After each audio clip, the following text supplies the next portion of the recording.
All right, welcome back, kings and queens, y'all. We are talking the turkey leg hut. I have a quick update for you.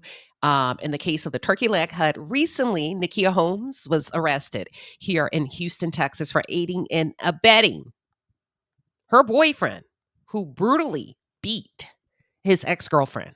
His name is Johnathan Saizon, and he has been charged with aggravated kidnapping and aggravated assault after. Y'all, he did a number on that lady. He did a number on that lady. He attacked her with a tire iron, and the man is still acting a damn fool in jail. Still acting a damn fool in jail. So I want to run it down and give you a little bit of information and then bring you up to speed. For those of you who are just tuned in, or if you're new to the channel, welcome to the palace. I am Queen Sheba. I cover a variety of hot topics specific to reality television, but most importantly, I hone in on the psychological and the behavioral traits of the Black experience. Subscribe now. So here's a little bit of the backstory, okay? How we came to be where we are today.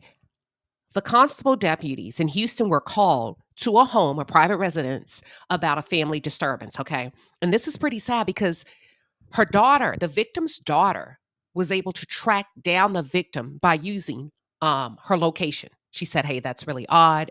My mom is not responding. That's not normal behavior." But it was the son. The caller told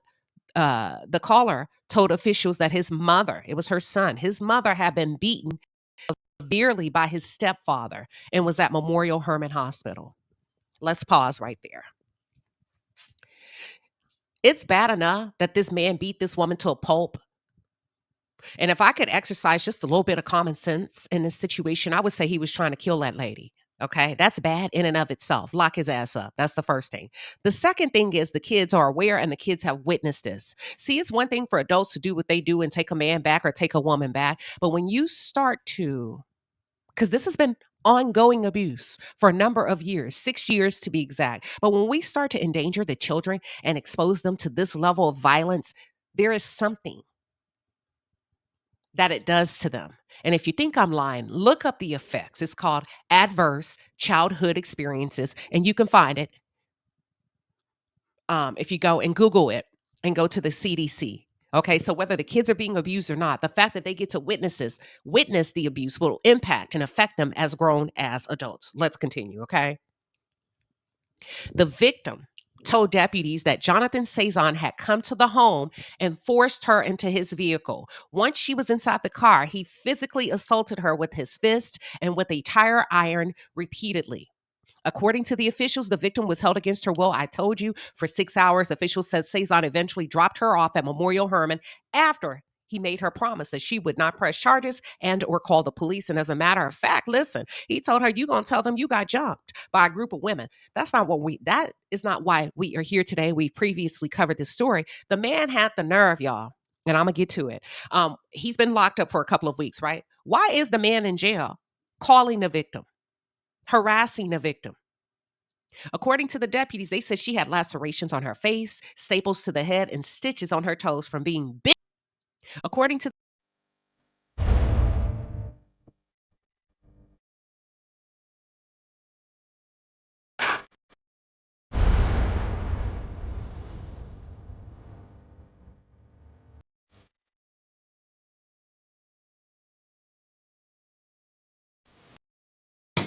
y'all, this nigga was biting her toes. He was, listen, intentionally attempting to disfigure her, literally from head to toe, to the point she had to get her head stapled together in some places. Do you understand me? Do you understand how severe this is? And then, y'all, what kind of animal is this? Biting her toes, y'all. This nigga went as far as biting her toes. That's an animal, baby. That's a whole different level of torment and torture. Look at him.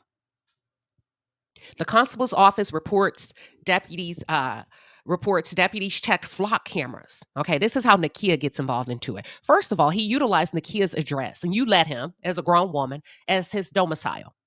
Okay, now we played a video of him back a couple of months ago saying, "Listen, I'm a felon. I can't get housing. So My MO is to find dumb women, pretty much, and I move in with them. As a homosexual, I move in with them, but I always keep 2 or 3 on speed dial just in case one want to act up. I already have a next house to go to. So, Nakia, I don't understand or what you think or what type of relationship you think you are in, but the fact that this nigga is out here biting toes and trying to dismember people by biting off their toes, girl, you sure know how to pick them. Let me pause. When the police, the constable, checked the flock cameras and saw the vehicle several times, they said in one incident, the victim could be seen hanging out of the suspect's vehicle while it was driving in what seemed to be an attempt to get out. She was trying to get out. She was trying to get out. And Nakia Holmes, co-owner of the Turkey Leg Hut, y'all, stood on business. She, for my man, to protect him, lied about the man being at a house, lied about the man living there until the police saw his out of shape ass, dark, demonic ass trying to hop a fence. And she was booked and charged with hindering the apprehension of Saizon. Keep in mind, she has younger children and she does have a daughter. That is crazy to me. Court documents state that officers allegedly saw Saizon at Holmes's home in Cyprus at the end of her driveway. They saw him. They seen him, girl. Why is you lying? You just met this man. Is he that good? Is it worth it, Nakia? What kind of woman are you? What is your psyche? Listen, and I'm gonna show you some more things because in these Houston streets, they're talking. Nakia and the victim were going back and forth, y'all, fighting over this man. They both wanted him. And although he started dating Nakia in January, while he was still allegedly with the victim, both of them would allow him to come and go as he pleased to each of their homes. Keep in mind, side note, Nakia is still married. So the police watched her ass, let her lie, and then placed surveillance on her. Oh, Lord Jesus, I can't make this up. And they witnessed Holmes come back to her home. She left again with another person, and documents stated that the officers conducted a traffic stop, pulled her over, and said, "Hey, is anybody at your house?" Now, at first, she didn't answer. Ooh, she's a rough rider. We talking Bonnie and Clyde. She didn't say shit.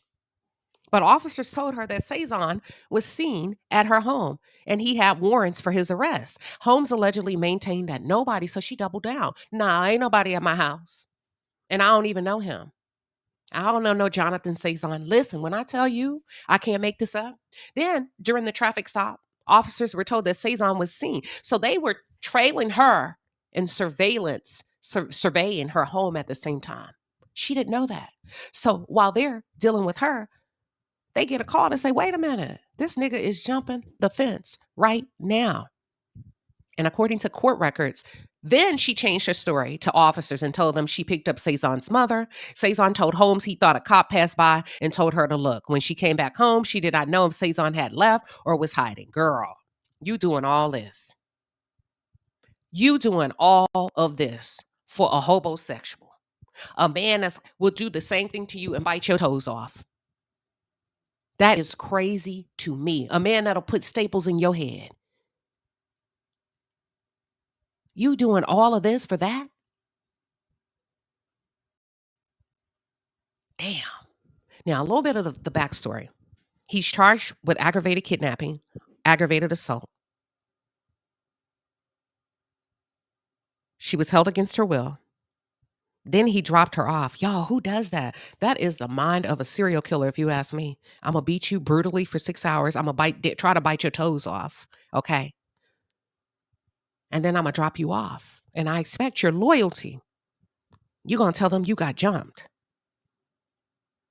That's crazy. Let's take a look at some of the things that are going on social media with this bizarre case. Give me 1 second.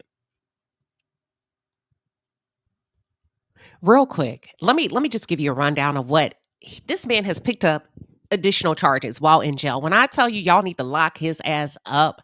So while waiting for court, right? Most people will wait patiently and quietly. Investigator says Saizon has been SPN swapping. And that means that he's been using other inmates' jail ID numbers to make phone calls. So basically what he's doing is he's trying to hide the fact of who he's really calling so that law enforcement would not catch on. So on October 20th, y'all, 7 days ago, around 1:38 p.m., Saizon made a call telling someone to call blank. A few hours later, around 4:16 p.m., another call went out to that same number from a different inmate's ID. The man on that call sounded just like Saizon and even said, "It's a crime for me to contact you, but I don't give a fuck." Wait a minute. During the call, he asked the person to sign an affidavit for his lawyer. The person on the phone said things like, "My head, it's still messed up," which matches what Saizon is accused of, hitting the victim in the head with a tire iron. Investigators now believe that Saizon has been contacting the victim. Now, here's the thing, ma'am. You're answering the freaking phone. You are enabling this behavior. You know it's him.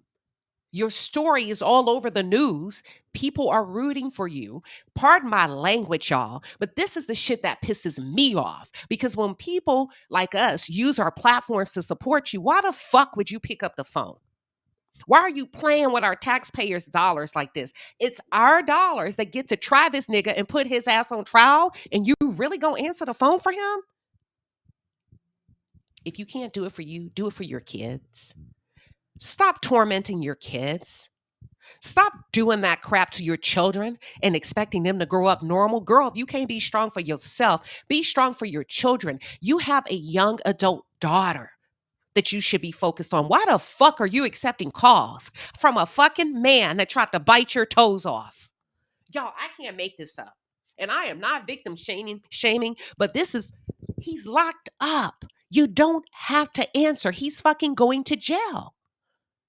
What are we doing? What message are you sending to your son? What message are you sending to your daughter? Stop it. During the call, he asked the person to sign the affidavit, child. And she tell him, "Well, my head's still messed up because of what you did, yada, yada, yada." Investigators believe that Saizon has been contacting the victim, something he's not allowed to do, and she should not be allowed to do, okay, because it worked both ways with a protective order. They also say in one call, he told someone to send my family to a woman's house on Thursday, which happens to be the day of his next court date. Because of this, the state believes Saizon is trying to tamper with the witness and violate his bond conditions. He remains in custody, awaiting trial, and could even face more charges for what investigators are calling witness tampering and bond violations. All right, so here is the clip of the victim. Somebody leaked this tape. So I guess they're trying to show the point of this being released is to show that Tanya, the victim, allegedly at Nakia's home causing a disturbance. This is what I was referring to when I said both ladies want this man. Both ladies were engaged in social media, taunting and flaunting and flossing this criminal who is a convicted felon, okay, who has an extensive history, who has done time in a penitentiary. These women have children by other men. Both of these women have housed this homosexual. So people are saying on the internet that the victim has actually taunted the other lady, the turkey leg hut co-owner. And me personally, I would say I don't care. It still does not justify what he did.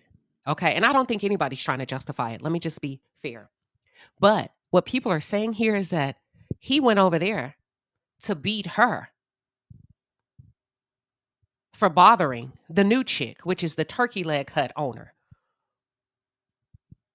So we can assume that the turkey leg hut owner released his tape to show that, hey, this girl's not a victim. You know how women do. This isn't a victim.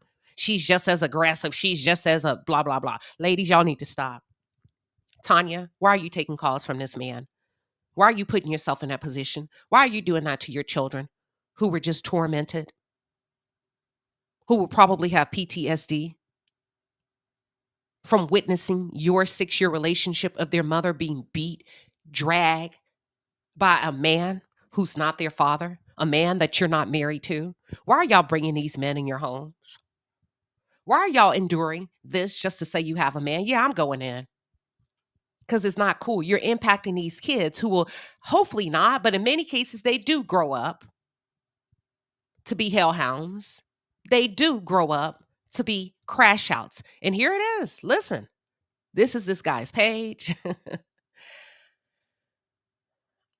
As you can see, women they don't have a problem fronting his lifestyle. That's it. That's all. I just wanted to bring you all up to speed on the latest shenanigans with the turkey leg hut. Ladies, it's 2024. And what we not gonna do is we not fixing to put up with no man and they bullshit. The first time they fuck up or they give you a problem, put them out, cut them off, find you another nigga.